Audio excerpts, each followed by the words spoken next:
I always believed that my husband, Daniel, was a devoted family man. For over 10 years, we built a life together, raising two wonderful children, sharing late-night talks, and supporting each other through thick and thin. Or so I thought. It wasn't until our annual family reunion that my perfect world came crashing down with a single message. That night, we were surrounded by laughter, relatives catching up, and the warm scent of my mother's homemade lasagna filling the air. Everything seemed perfect. Daniel was by my side, laughing at an old family joke, holding my hand like he always did in public. I had no reason to suspect anything until his phone, which was always face down, buzzed on the table beside me. He didn't notice at first, but I did. The screen lit up, and in bold letters, I read, "Missing your touch. Can't wait to feel you again." My stomach dropped. My hands went cold. My vision blurred as the weight of those words crashed into me. I turned my gaze to Daniel, watching his face shift from joyful to ghostly pale as he registered my reaction. His hands trembled when he saw where my eyes were locked. I felt my entire world tilt, the sounds of my family fading into the background as I realized the unthinkable. My husband was having an affair.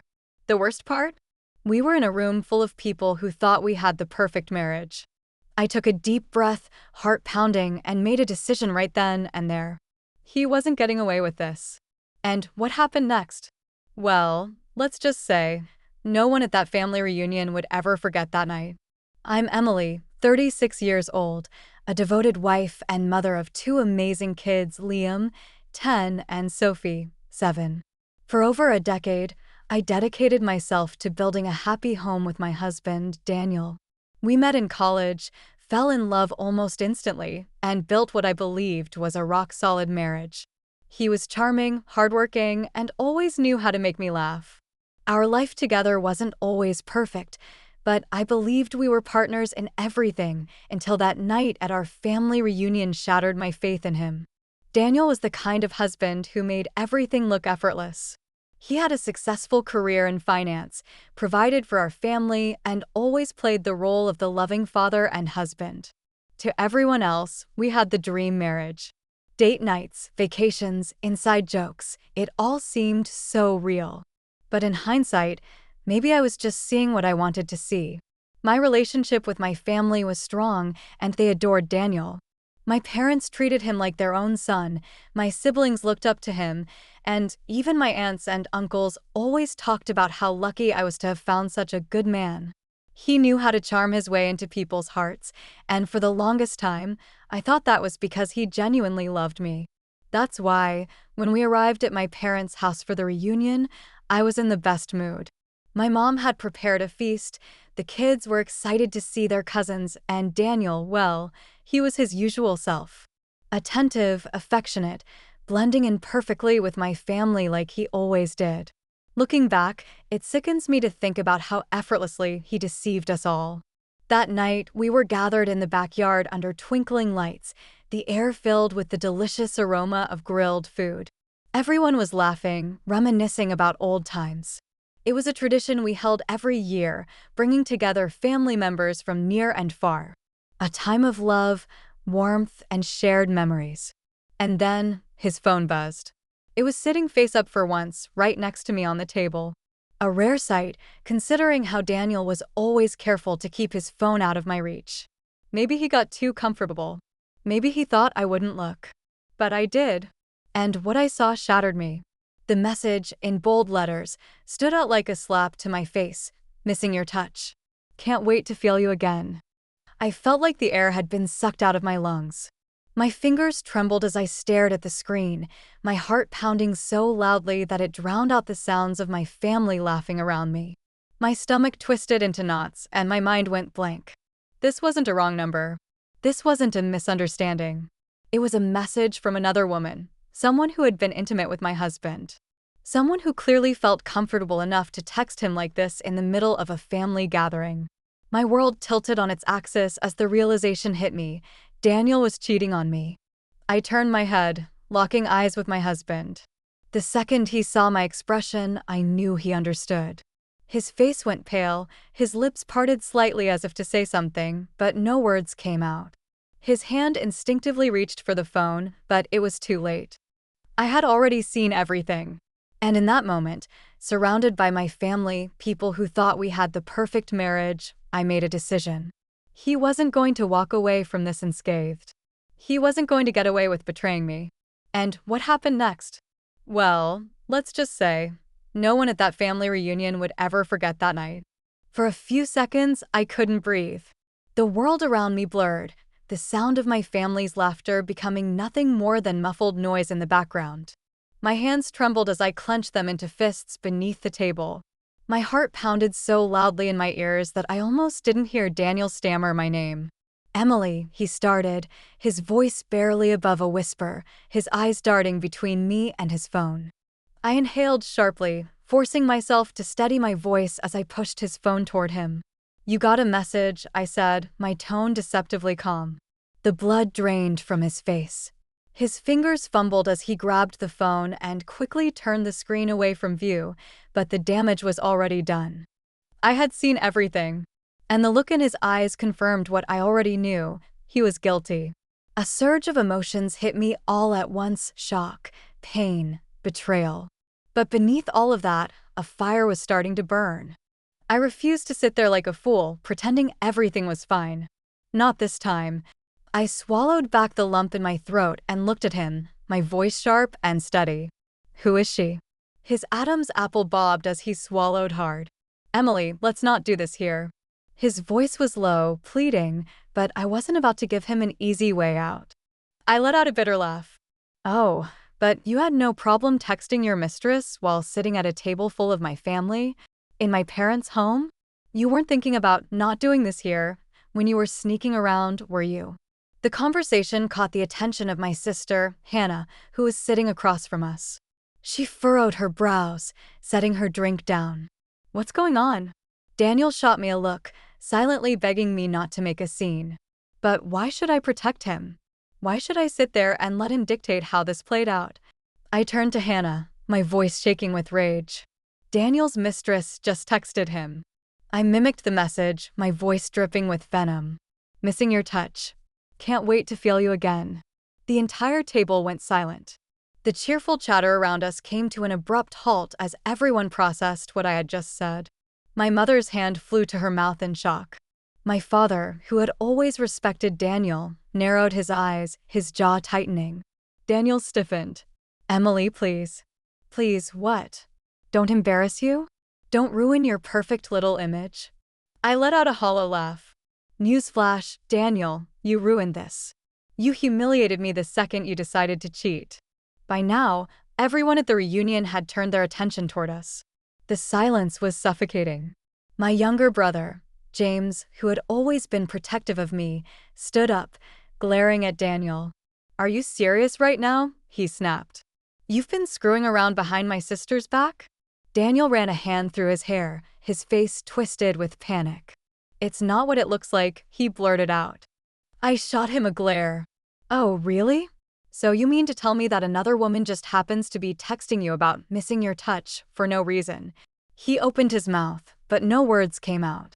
The tension in the air was thick. My family's disappointment, their anger, their shock, it all weighed heavily in the space between us. I could feel their eyes on me, waiting for my next move. I felt my hands shaking, my heart breaking into 1,000 pieces. But I wasn't going to cry. Not here. Not in front of him. Instead, I stood up, my chair scraping against the floor. "You disgust me," I said, my voice icy cold. "You sat here, smiling, laughing, pretending to be the perfect husband while sneaking around behind my back. I hope she was worth it, Daniel. Because after tonight, you've lost me." The weight of my words hit him like a slap. He reached for me, desperation in his eyes, but I stepped back. "Don't touch me." And with that, I turned and walked away, leaving Daniel to sit there, exposed and humiliated in front of the people who once adored him. But this wasn't over. Not by a long shot. I stormed out of the backyard, my heart hammering in my chest. The cool night air did little to soothe the fire burning inside me. Betrayal. Humiliation. Rage. It all swirled together, clouding my thoughts as I tried to process what had just happened. My hands were shaking, my breath coming out in uneven gasps. Behind me, I heard the murmurs of my family, whispers of shock, disbelief, and anger. My sister, Hannah, wasn't whispering, though. "Are you serious, Daniel? How could you do this to her?" She snapped, her voice cutting through the night. I heard footsteps, heavy and fast, and then Daniel's voice, panicked. "Emily, please. Just listen to me." I whipped around so fast that he nearly ran into me. "Listen to you?" I spat. "What exactly do you want me to listen to, Daniel? More lies? More excuses?" His face was flushed, his eyes darting around as if searching for a way out of this mess. "It's not what you think," he tried again, but even he didn't sound convinced. I let out a cold laugh, folding my arms. "Oh, really? So you weren't sleeping with another woman? You weren't sending her texts while sitting next to me, with my family?" Daniel ran a hand through his hair, exhaling sharply. "It was a mistake," he muttered. I scoffed. "A mistake? A mistake is forgetting to take out the trash. A mistake is burning dinner. Sleeping with another woman? That's a choice, Daniel." I saw his jaw clench, his desperation morphing into something else, frustration, maybe. He was losing control of the situation, and he hated that. "I didn't mean for this to happen," he said, voice quieter. I felt something snap inside me. "You didn't mean for this to happen?" My voice rose, and I saw my father step forward from the backyard, his face dark with fury. "So what, Daniel? You just tripped and fell into her bed." The murmurs around us grew louder. My aunt shook her head in disgust. My brother James stepped up beside me, glaring at Daniel like he was ready to throw a punch. Daniel sighed, rubbing his face. "Emily, can we talk about this privately?" I let out a humorless laugh. "Oh, now you want privacy? Where was that concern when you were sneaking around with her?" I could feel my anger bubbling over, ready to spill out in ways I wouldn't be able to take back. "Who is she, Daniel? Someone from work?" "Someone I know." His silence was all the answer I needed. My stomach twisted. "Oh my God. It is someone I know, isn't it?" The guilt on his face was unmistakable. Then, from the crowd, my cousin Sarah gasped. "Oh my God. It's her, isn't it?" The shift in the energy was immediate. People turned, looking between us, and I knew. Sarah knew something I didn't. My eyes locked onto hers, and she looked hesitant, but her expression was filled with pity. "Sarah," I said, my voice sharp. "Who is it?" Daniel let out a low groan. "Emily, don't." Sarah hesitated for only a second before she blurted out, "It's Lisa." The world stopped. Lisa, my so-called best friend. My bridesmaid at our wedding. The woman who babysat our children. I stared at Sarah, the name bouncing around in my head, refusing to sink in. "No," I whispered. "Not Lisa." Daniel exhaled slowly, rubbing his temples, his silence confirming everything. The betrayal hit me like a freight train. Lisa, the woman I had trusted, confided in, shared my deepest fears with, had been sleeping with my husband behind my back. The air around me felt suffocating. My legs wobbled, but I forced myself to stay upright. "How long?" I demanded, my voice eerily calm. Daniel sighed. "Emily." "How long?" A pause. Then, a barely audible 2 years. A choked laugh escaped me. 2 years. My voice cracked, the weight of those words nearly bringing me to my knees. 2 years, Daniel? You've been betraying me for 2 years? My father took a step forward, his expression murderous. "You mean to tell me you stood in my house, ate at my table, and played the perfect husband while carrying on a 2-year affair?" Daniel didn't answer. He couldn't. I turned away, bile rising in my throat. The memories flooded in Lisa coming over for wine nights, Lisa telling me how lucky I was to have a husband like Daniel, Lisa holding my hand when I cried about feeling insecure after having our second child. I felt sick.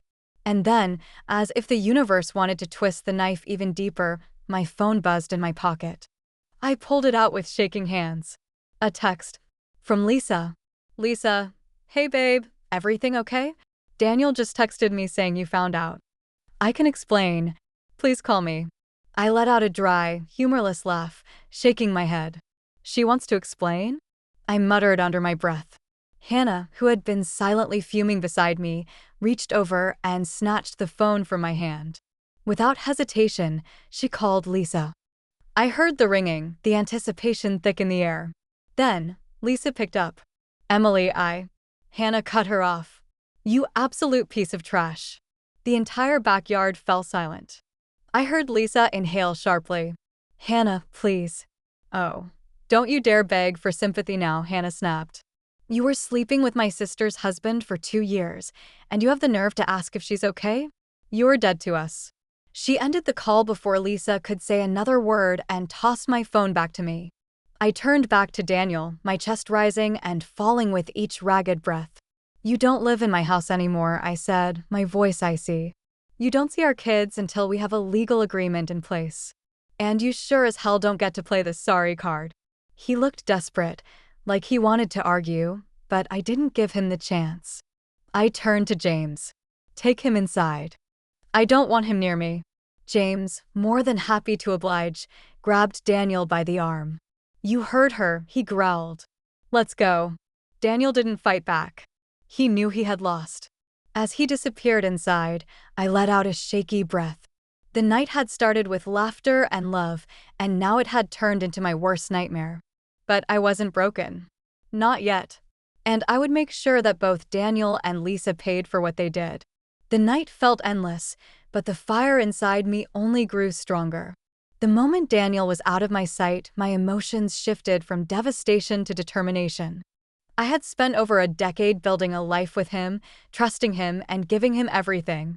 And for 2 years, he had been betraying me with Lisa, the woman I once considered my best friend. I refused to be a victim. I refused to let them walk away unscathed. As I stood in my parents' backyard, surrounded by my stunned family, I took a deep breath and wiped away the last remnants of the tears I had been holding back. No more crying. No more humiliation. I needed to act. Hannah was already on her phone, scrolling furiously. We are going nuclear on these two, she muttered under her breath. I looked at her. What are you doing? She didn't look up as she responded, Lisa's social media. She loves to post about loyalty and girl code. Let's see how loyal she looks when I expose her. I hesitated for only a second before shaking my head. No, I said, my voice firm. Not yet. Hannah blinked. Not yet. I squared my shoulders. I want to do this right. I want to hit them where it really hurts. My father, who had been standing silently with clenched fists, finally spoke. Emily, what do you need us to do? I looked around at my family, people who had loved and respected Daniel, people who had welcomed Lisa into our lives without question. And now, they were all ready to stand by my side. I knew exactly what I needed to do. The first step was gathering proof. I spent the next few hours in the guest room at my parents' house, combing through Daniel's old messages, emails, and financial records. I had access to our shared bank accounts, and I knew Daniel wasn't as careful as he thought. It didn't take long before I found everything I needed. Expensive dinners, weekend getaways, even jewelry. He had spent our money on her. I compiled everything into a folder, my anger rising with every receipt I uncovered. Then I moved on to Lisa. I scrolled through our old messages, and my stomach twisted at the irony.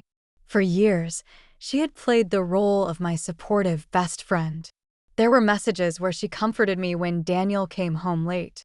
She knew I was hurting, and she had been right there, playing the concerned friend while sleeping with my husband behind my back. I found one particular message from last year that made my blood run cold. Lisa, you deserve someone who truly loves and respects you, babe. I just hope Daniel realizes how lucky he is to have you before it's too late. Too late for what? For me to find out? I clenched my fists, shaking with rage. Now that I had all the proof I needed, it was time for the next step. The following morning, I took action. First, I met with a divorce lawyer. I walked into his office with my evidence and a clear goal: take Daniel for everything. I wanted full custody of our kids, I wanted our home, and I wanted him to feel the weight of what he had done. The lawyer assured me that with the receipts I had gathered, showing how he had used marital funds on his affair, I had a strong case. Then I made a call to Lisa's fiancé. Yes, fiancé. Lisa had been engaged for 6 months to a man named Mark. I had met him a few times, and he had always seemed like a decent guy. I wondered if he had any idea that his fiancée had been cheating on him with my husband. When he answered, his voice was groggy. "Hello?" "Mark," I said, my voice calm but firm. "This is Emily. I'm sorry to call you out of nowhere, but we need to talk. It's about Lisa." There was a long pause before he finally said, "What about her?" I took a deep breath and told him everything.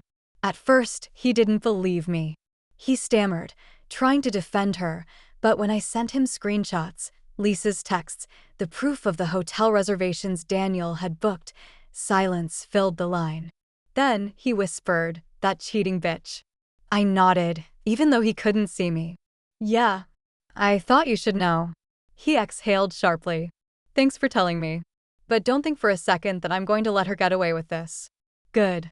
Now that Lisa's life was about to implode, I turned my attention back to Daniel. That evening, I packed up his things and left them in black garbage bags on the front lawn of our house. I changed the locks, called a locksmith to make it official, and sent him a simple text. "Me, your things are outside. Do not come back. My lawyer will be in touch." 5 minutes later, my phone rang. It was Daniel. I let it go to voicemail. Then, a text. "Emily, please. Let's talk. Don't do this." I stared at the message, feeling nothing. He had 2 years to be honest. 2 years to choose me. He had made his choice. Now, it was my turn. Finally, I typed back, "You lost me the second you touched her. Goodbye, Daniel." I hit send and blocked his number. Then, I poured myself a glass of wine, sat on my couch, and smiled for the first time in a long time. Lisa and Daniel thought they could play with my life. They had no idea that I had just played the final move. And the best part? The real consequences were still coming. By the time Daniel realized just how thoroughly I had dismantled his life, it was far too late for him to do anything about it. The fallout from his affair was swift and brutal. He had no idea that I had gone full force with the divorce proceedings. His first real taste of consequences came when he returned to our home to talk things out and found his belongings in black garbage bags on the front lawn. He must have stood there for a long time, staring at the mess of his own making, because my neighbor, who had seen the whole thing unfold, texted me a picture of him standing there, looking like a lost puppy. I ignored his attempts to contact me. Every call, every message, every pathetic excuse, blocked. But Daniel was only half of my revenge. Lisa was next. I didn't have to lift a finger to ruin her life. Mark, her now ex-fiancé, took care of that for me. The morning after I exposed her, he posted a long, furious message on social media detailing everything she had done. He even uploaded screenshots of the texts I had sent him as proof. The post went viral. The comment section was brutal. Friends, family, even coworkers chimed in, expressing their disgust. Her employer saw it too. Lisa, who worked in a high-profile PR firm, lost her job within 48 hours. Turns out, they weren't too keen on keeping someone who had just been publicly exposed as a liar and a homewrecker. And the cherry on top? Mark had already put down a deposit for their wedding venue. Instead of demanding a refund, he donated it to a local women's shelter in Lisa's name. Poetic justice. But my revenge didn't stop there. I made sure Daniel felt the financial consequences of his betrayal. Using the evidence of his infidelity, especially the money he had spent on Lisa, I secured full custody of our children, the house, and a sizable financial settlement. My lawyer was ruthless, and I made sure that Daniel was left scrambling to pick up the pieces of his shattered life. The first time he realized how much he had lost, he called me from an unknown number. I made the mistake of picking up. "Emily," he started, his voice hoarse. "Please. I messed up. I don't know what I was thinking. I miss you. I miss our family." I closed my eyes, gripping the phone tightly. "You don't miss me, Daniel. You miss the life you took for granted. Please, we can fix this." I let out a small laugh, shaking my head. "No, you can't. I already did." And with that, I hung up. That was the last time I ever spoke to Daniel. With time, my life transformed. At first, it was difficult, picking up the pieces of a life I thought I had built with someone who loved me. But then I realized I was always the strong one. It was me who had built our home, raised our children, and created the warmth in our marriage. Daniel was just there, pretending to be part of it. And now? I was finally free. I focused on my kids, my career, and myself. For the first time in years, I prioritized me. I started going to therapy, working out, traveling, things I had always put on hold while trying to be the perfect wife to a man who didn't deserve me. The best part? My support system, my family, my friends, the real ones, and even people who had been acquaintances rallied around me. One night, as I sat on my porch with a glass of wine, Hannah leaned over with a smirk. "You know," she said, swirling her drink, "Lisa's been real quiet lately. Guess getting exposed for being a cheating liar isn't great for one's social life." I chuckled. I'm sure she'll find another married man to leech onto soon enough. We clinked our glasses together, the sound of victory ringing in the air. It wasn't just about revenge anymore. It was about moving forward. About knowing my worth. About realizing that I deserved better. And I did. I had one. And the best part? I didn't even have to lift a finger to ruin their lives. They did that all on their own. They say revenge is sweet, but nothing tastes better than freedom. For years, I poured my heart and soul into a marriage that was nothing more than an illusion. I loved a man who didn't deserve me, trusted a friend who betrayed me, and believed in a life that wasn't real. But in the end, I won. Not because I ruined Daniel and Lisa's lives, though, let's be honest, watching them self-destruct was satisfying, but because I walked away with my dignity, my family, and a future that was finally mine. Daniel tried to reach out a few times, but I never answered. He was nothing but a lesson now, a painful reminder of the woman I used to be. As for Lisa, she faded into obscurity, her reputation destroyed, her name forever tainted by her own actions. And me? I thrived. I built a new life, one filled with love, peace, and real happiness. I no longer looked back with anger, only with the knowledge that I had survived. Because at the end of the day, the best revenge isn't ruining someone else's life. It's making sure they no longer have a place in yours.